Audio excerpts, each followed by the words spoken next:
So I can like right now saying escaping from North Korea right now with Kim Jong-un's regime became impossible. In the North Korean party standard, as long as they keep the 10% of North Koreans alive, they consider that to be a successful rule.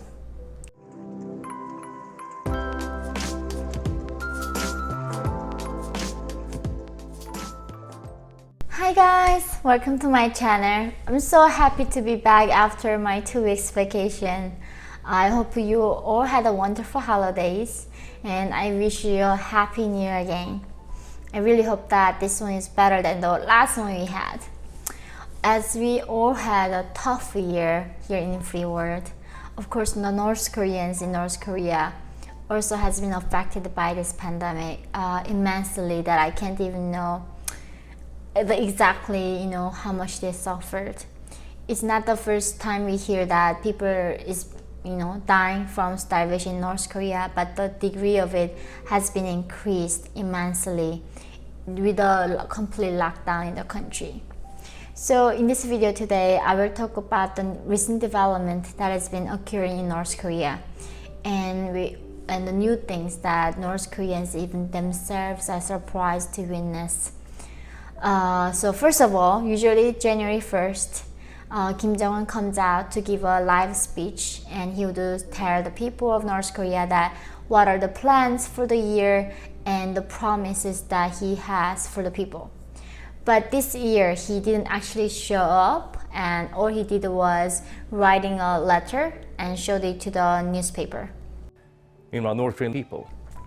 This is very unprecedented, and since Kim Jong-un came into power in 2012, this never happened. And even with Kim Jong-il, his father, the last time something like this has been done was 26 years ago. I mean, we can rationalize this that maybe with the COVID, Kim Jong-un is not showing up to the public events. But that doesn't really explain it to the other events, that there was a huge celebration with North Korea's the girl group band Moranbang Akdan. They had lots of celebration performance, and people in Pyongyang who gathered to see thousands without any social distancing, they were not wearing a mask.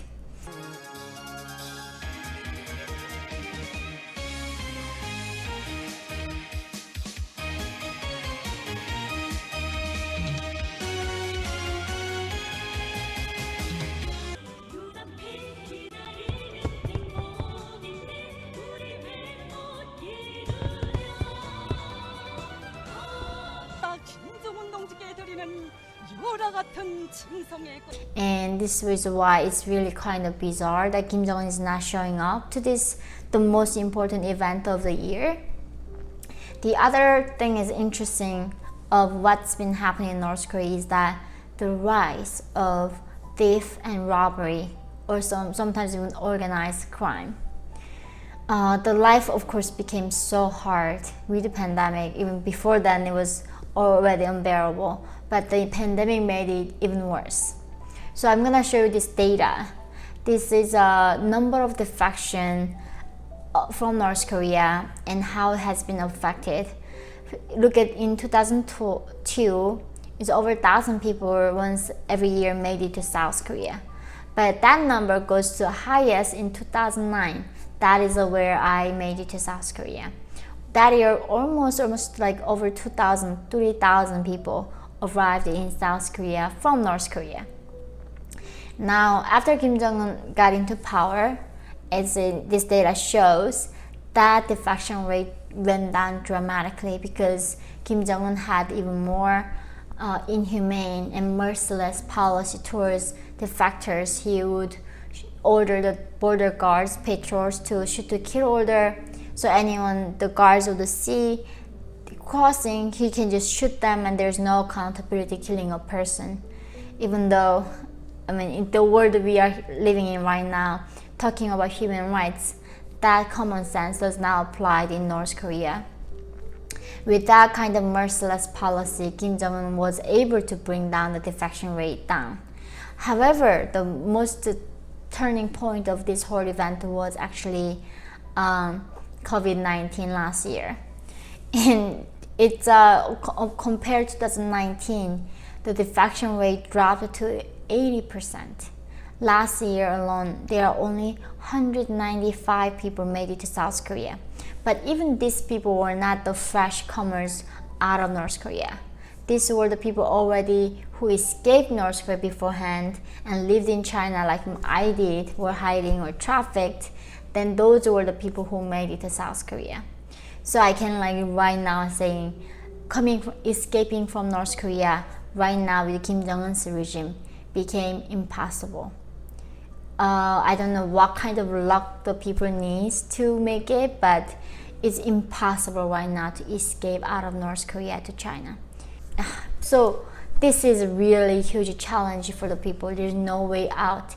They gotta figure out how to survive inside the country. And of course, when they work as a doctor, they don't get even paid for $1, and the people's salary can never afford their basic food that humans need to survive.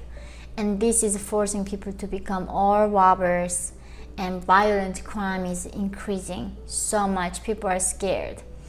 When I was young, it was common to get robbed.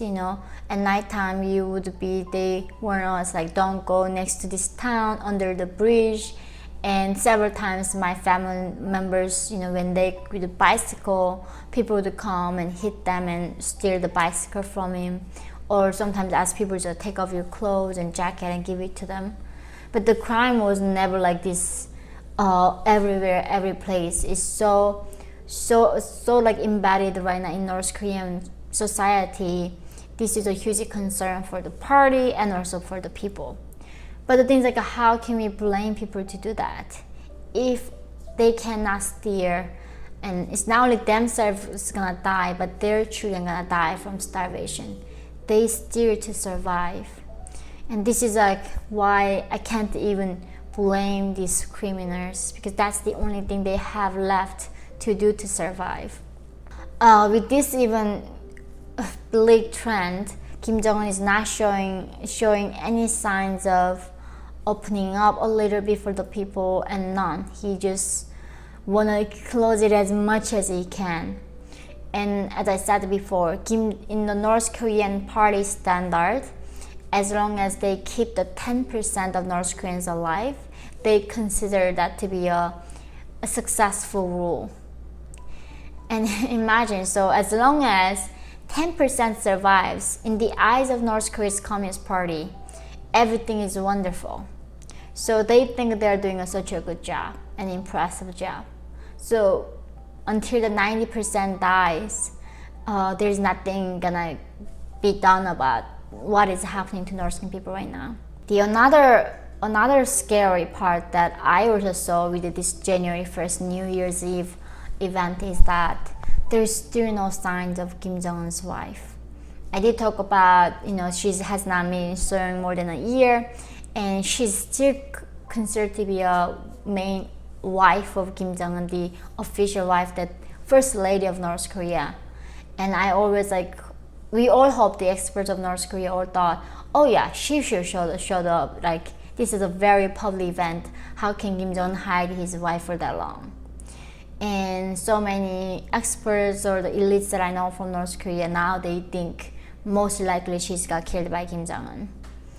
So, this is a new year. We do not start with the good news when it comes to North Korea, but that doesn't mean nothing cannot change. I do believe that we can still change North Korea through our voice, through our efforts.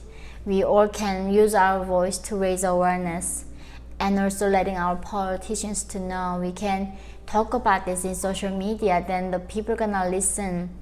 I think that is the power of democracy, when we use our voice to make the difference in this world.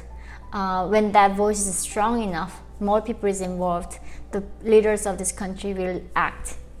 I really look forward to making North Korea as a hot issue. Not the nuclear weapon, but the North Korean human rights is a hot issue this year, and we all can help North Koreans to be free someday. Thank you guys for listening, and I look forward to all seeing you next time. Bye guys!